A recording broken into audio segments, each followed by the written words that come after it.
അല്ലെങ്കിലേ എനിക്ക് രാത്രി ഉറക്കല്ല കേട്ടോ. പുലർച്ചെയാവാൻ നേരത്തെ ഞാനൊന്ന് ഉറങ്ങിത്തുടങ്ങുക. അപ്പോഴാണ് ഇതാ ഈ പരിപാടി. ഈ ഒച്ചപ്പാടും കേട്ടിട്ടാണ് രാവിലെ എണീക്കുന്നത്. നമ്മളെ വീടിൻ്റെ തൊട്ട് അപ്പുറത്തെ പറമ്പിൽ തന്നെ മരം മുറിക്കലും കയറ്റി അയക്കുകയൊക്കെ ചെയ്യുന്ന ഈ ഒരു ബിസിനസ് ഉണ്ടല്ലോ. ഈ പരിപാടി അവർ തുടങ്ങിയോണ്ട് തന്നെ ഇപ്പം ഞങ്ങൾക്ക് മര്യാദയ്ക്ക് ഉറക്കല്ല.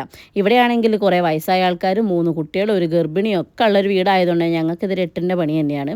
അതും ഇവർ കുറച്ച് നേരം വൈകിട്ടാണ് തുടങ്ങണേ കുഴപ്പമില്ല. പുലർച്ചയ്ക്ക് തുടങ്ങും. ഒരു 6-6:30 ആകുമ്പോൾ ഇവർ പരിപാടി തുടങ്ങുന്നുണ്ട്. ഒരാടെ ഓരോ മരക്കഷ്ണം കയറ്റുമ്പോഴും നമ്മൾ ഇവിടെ അറിയും എങ്ങനെയാണെന്നല്ലേ. ഇവിടുത്തെ ജനലും ചുമരൊക്കെ അജ്ജാതി കുലുക്കാണ് കേട്ടോ. എന്തായാലും നമ്മളെ ബുദ്ധിമുട്ട് അവരെ അറിയിച്ചിട്ടുണ്ട്. എന്തെങ്കിലും ഒരു ചേഞ്ച് ഉണ്ടാവും എന്ന് പ്രതീക്ഷിക്കുന്നു. അപ്പം ഞാനും അച്ഛനും കൂടെ അതാ പോയി ഷുഗർ ടെസ്റ്റ് ചെയ്ത്, അതായത് ഫാസ്റ്റിങ്ങിലുള്ള ഷുഗറിന് ബ്ലഡ് കൊടുത്ത് തിരിച്ചു വരികയാണേ. അപ്പോൾ ഞങ്ങൾ ചിക്കൻ വാങ്ങാൻ വേണ്ടിയിട്ട് ഇവിടെ ഇറങ്ങി. പക്ഷേ ഇങ്ങനെ സ്മെല്ല് തീരെ പിടിക്കണ്ടായിരുന്നില്ല. ഞാൻ കുറച്ച് അപ്പുറത്തേക്ക് മാറി നിന്ന്. പക്ഷേ ചിക്കൻ പീടിയിൽ ആളില്ലായിരുന്നു ഗൈസ്.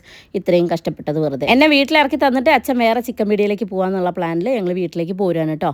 വീട്ടിലെത്തിയപാടും അടുക്കളയിൽ ചെന്ന് നോക്കുമ്പോൾ അതാ ബിരിയാണിക്കുള്ളതൊക്കെ സെറ്റാക്കി വെച്ചിട്ടുണ്ട്. ചിക്കൻ ഇവിടെ എത്തിയില്ല എന്നുള്ളത് മാത്രമേ ഉള്ളൂ. മരത്തടി കയറ്റുന്ന ഒച്ചപ്പാടിൽ തുമ്മമ്മേൻ്റെ രാവിലത്തെ ഉറക്കമൊക്കെ കയ്യിൽ നിന്ന് പോയിട്ടുണ്ടായിരുന്നു. അതുകൊണ്ട് കുട്ടി അച്ഛൻ്റെ കൂടെ കയറി കിടന്ന് നല്ല ഉറക്കത്തിലാണ് കേട്ടോ.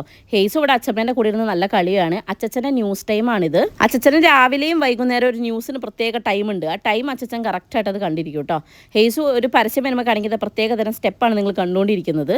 അപ്പോൾ ഇതൊക്കെയാണ് ഇവിടുത്തെ അവസ്ഥകൾ. അല്ലൂട്ട സ്കൂളിലും പോയിട്ട് ഞാനും കല്യാണിയും കൂടെ അടുക്കളയെ കുത്തുന്ന എന്തൊക്കെയോ ചെയ്യുന്നുണ്ട്. കല്യാണിയാണ് മെയിൻ ഷെഫ്, നിങ്ങൾക്ക് അറിയാലോ. അവളുടെ ബിരിയാണി ഉണ്ടാക്കുന്നത്, ഞാൻ അവിടെ ഹെൽപ്പർ. പിന്നെ എനിക്കാണെങ്കിൽ ഈ സമയം ഞാനിങ്ങനെ കറങ്ങിക്കൊണ്ടാണ് ഇരിക്കുന്നത്. കാരണം എനിക്ക് നല്ല തലകറക്കുണ്ട് കേട്ടോ. തീരെ വയ്യ. കാരണം ആ മെറ്റ്ഫോമിന് ഇങ്ങോട്ട് കഴിച്ചാൽ പിന്നെ എൻ്റെ ബോധം ഏത് വഴിക്കാണ് പോകണമെന്ന് എനിക്കെന്നെ അറിയില്ല. ഇപ്പോൾ നമ്മുടെ ചിക്കനിലേക്ക് മസാല തേക്കുന്ന രംഗമാണ് കണ്ടുകൊണ്ടിരിക്കുന്നത്. എനിക്ക് കൈകൊണ്ട് കുഴച്ചിട്ടുണ്ടെങ്കിൽ തന്നെ ഒരു എന്താ പറയുക, ആത്മസംതൃപ്തിയുള്ളൂ. ഈ സ്പൂൺ കൊണ്ടൊന്നും കുഴക്കാൻ എനിക്ക് വലിയ താല്പര്യമില്ല.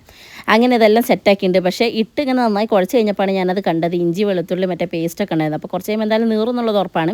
എന്തായാലും വരുന്നോർത്ത് വെച്ച് കാണാമെന്നുള്ള രീതിയിൽ അങ്ങോട്ട് കുഴച്ചു കൂട്ടോ. പക്ഷേ ഇടയ്ക്കിടയ്ക്ക് ഞാൻ എൻ്റെ കോലം നോക്കാൻ കേട്ടോ. എനിക്ക് ഇന്നെ തന്നെ കാണുമ്പോൾ ആകെ എന്തോ പോലെ ആവുക.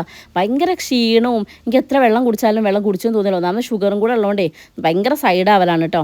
അപ്പോൾ അത് അവിടെ കാര്യമായിട്ട് ബിരിയാണി സെറ്റാക്കിക്കൊണ്ടിരിക്കുകയാണ്. ഇന്നത്തെ ദിവസം ഞങ്ങൾക്ക് മൊത്തത്തിലൊരു ശോകം പിടിച്ച ദിവസമാണ്. അത് അടുത്ത വ്ളോഗ് കാണുമ്പോൾ നിങ്ങൾക്ക് മനസ്സിലാവും. സാധാരണ ഞാൻ മുന്തിരി കഴിക്കാറില്ല കേട്ടോ. കാരണം അത് ഷുഗർ ആണല്ലോ. പിന്നെ വല്ലപ്പോഴും കാണുമ്പോൾ വല്ലാത്തൊരു ആക്രാന്തം തോന്നുമ്പോൾ മാത്രം എടുത്ത് കഴിക്കുന്നതാണ്.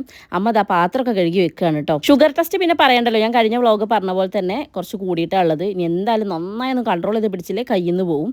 പിന്നെ അതാ തുമ്പമ്മ ഉറങ്ങി എണീറ്റിട്ട് അതിൻ്റെ ഒരു ഇതിലിങ്ങനെ ഇരിക്കുകയാണേ. അല്ലൂട്ടൻ ക്ലാസ് കഴിഞ്ഞ് വന്നു, ഡ്രസ്സൊക്കെ മാറ്റി. ഇതാ പിന്നെ ഇവിടെ കളിയും ബഹളവുമായി. ഹെയ്സു അത് നോക്കി ചിരിച്ച് സന്തോഷിച്ചിരിക്കുകയാണ് കേട്ടോ. അമ്മേനെയോ ഇളയമേനെയോ കണ്ടാൽ പിന്നെ ഹെയ്സുവിന് ഓരോ കൂടെ പോകണം. കാരണം ഓരാണ് വിള ഇങ്ങനെ ട്രിപ്പിന് കൊണ്ടുപോകുക പുറത്ത് കൂടെയൊക്കെ. അങ്ങനെ നമ്മൾ ബിരിയാണി റെഡി ആയിട്ടുണ്ട്.